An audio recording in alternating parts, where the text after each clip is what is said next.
Сайн байцгаана уу? Бидний мэддэг гэж боддог хэрнээ мэддэггүй. Цаашид мэдхийг ч хүсдэггүй нэг чухал зүйлийн талаар би та бүхэндээ хэлж өгье. Хөрсөн хоолнуудаа халуун уурс авсан амттай болгоход билнэ үү?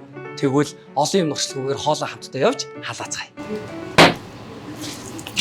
Ховш гэж. Энэ пэйж янзлаач дээ. Дахиад дэлбэрсэн бүргэр түлэгц дахиад идэх юм байна л да.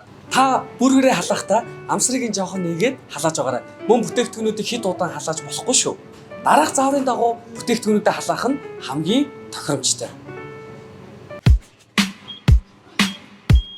Ярдэл энэ шүү дээ. Бусад богино төлөвний 100-ыг бодох юм бол 2 дахин илүү хурдан халаадаг учраас дахиж нэмж халаахаар бол 10 секунд хахад хангалттай. Хөөе. Бүргэрийг ингэж дэлбэлэхгүйгээр халааж болд юм уу? Дахиад ингэж нүүр сулгаж түлхэхгүйгээр халааж болд юм уу? Би пэйжэнд хоолыг зөв халаагаас урчлаа.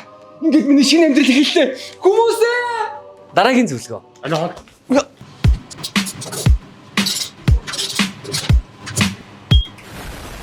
Та бүхэн харж байгаа биз? Богино долгионы 100-нд ямар нэгэн металл, төмөр, хөнгөн цагаан агуулсан зүйлсийг хийхийг хатуу хориглоно. Тийм учиртай байсан юм уу? Өө бай нэмэгэ. Пэйж чи юусоо хийж болдгүй юм гэж бас байд юм биш үү?